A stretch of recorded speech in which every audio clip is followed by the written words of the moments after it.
В эфире Абхазского телевидения субботний выпуск новостей «Сапшила». Мы расскажем вам о самых значимых событиях этого дня и о других темах. В студии Гугут Савардания. Здравствуйте.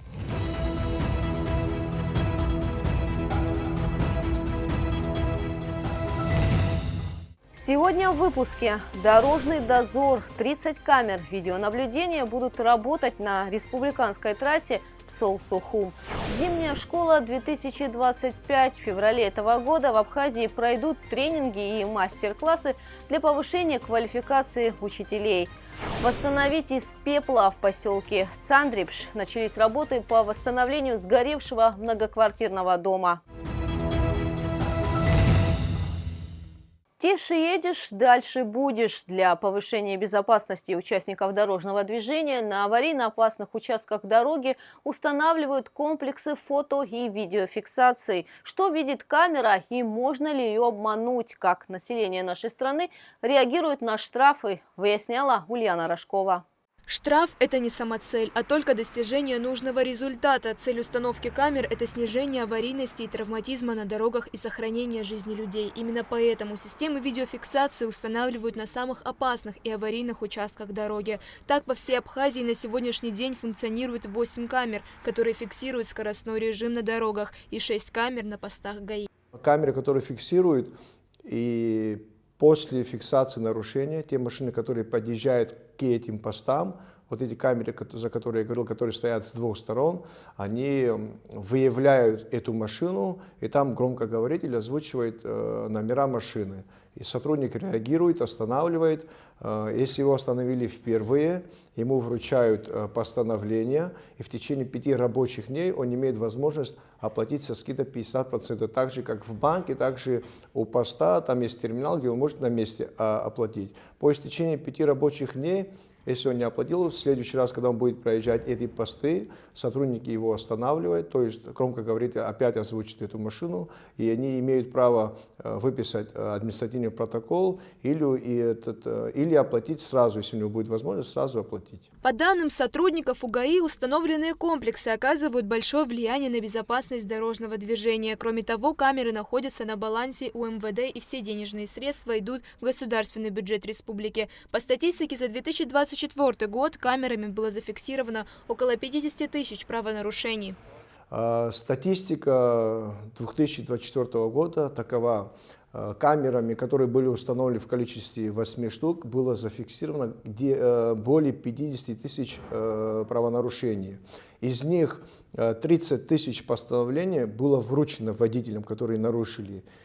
И оплачено было 27 тысяч постановлений. Это, если брать по сумме, где-то 19 миллионов рублей. Если брать 2023 год, тогда было вручено всего лишь 8 тысяч постановлений, оплачено было 6, там на сумму до 5 миллионов. То есть у нас разница 14-15 миллионов больше. То есть работу мы в этом направлении ведем и будем ее еще наращивать, учитывая, что мы новые камеры сейчас завезли и будем их устанавливать. Если штраф не оплачивается водителям долгое время, это чревато последствиями, как рассказал Дамей Авицба. При смене прав или необходимости поставить автомобиль на учет, надо погасить все имеющиеся штрафы.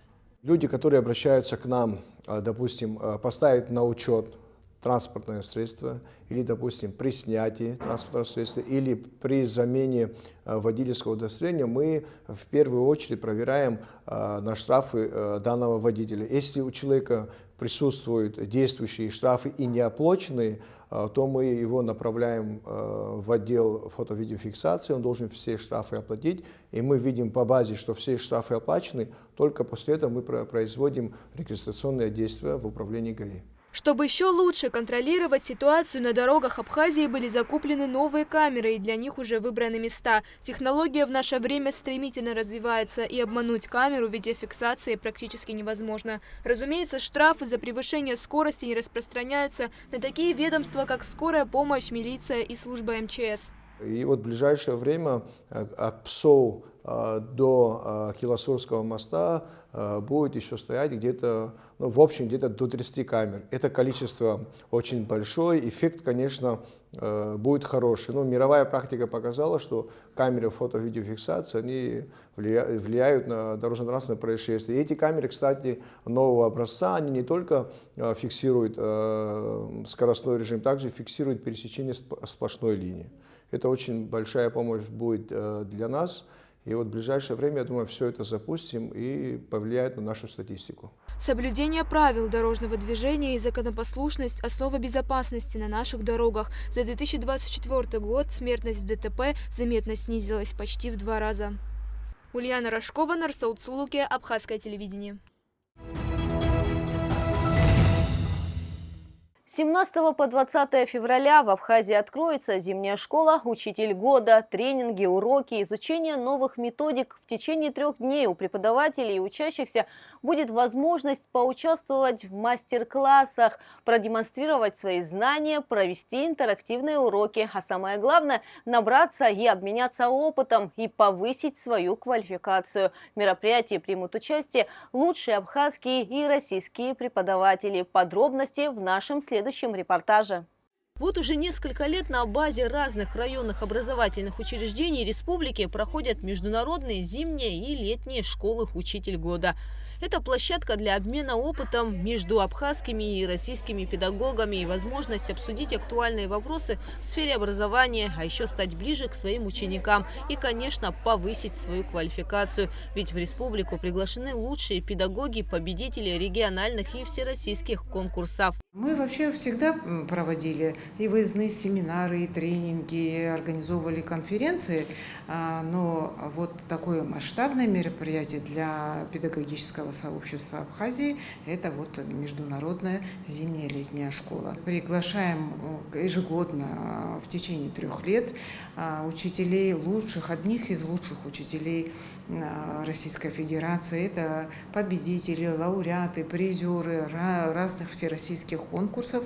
Они здесь проводят мастер-классы, тренинги, то есть практикоориентированные такие занятия. В этом году в зимней школе примут участие более 100 человек. Мероприятие пройдет с 17 по 20 февраля, а площадкой для его проведения на этот раз станет первая столичная школа имени Баграта Шингба. Занятия будут проходить по разным направлениям, но впервые урок пройдет на базе недавно открытого медицинского класса.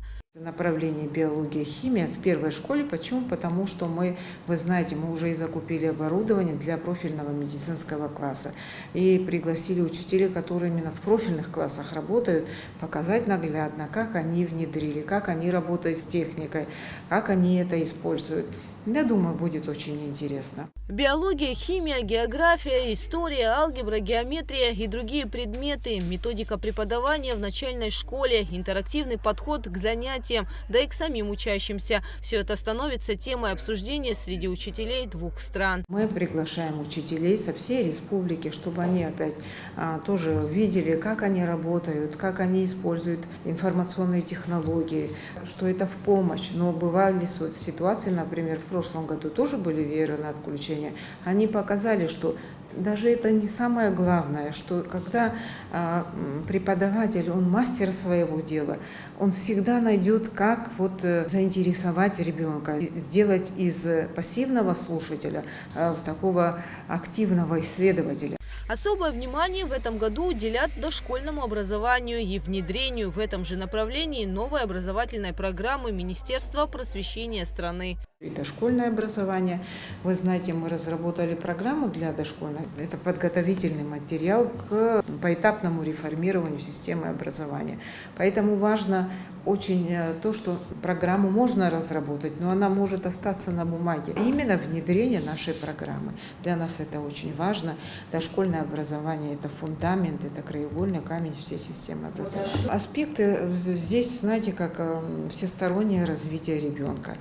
Да, всестороннее развитие ребенка, это любую вы программу возьмете, там везде там декларировано, что именно всестороннее через основную деятельность, это через игровую деятельность для дошкольного возраста. Мы над этой программой вообще работали 2 года, это рабочая группа работала. Но первый год мы, знаете, миллион этих программ, и одна лучше другой, но мы должны были изучить те программы, которые именно близки более к нам, адаптировать их к нам. Также в этом году, как и прежде, запланировано изучение электронных образовательных ресурсов, цифровых технологий. Зимние и летние школы в Абхазии открылись по инициативе Министерства просвещения и языковой политики республики 3 года назад.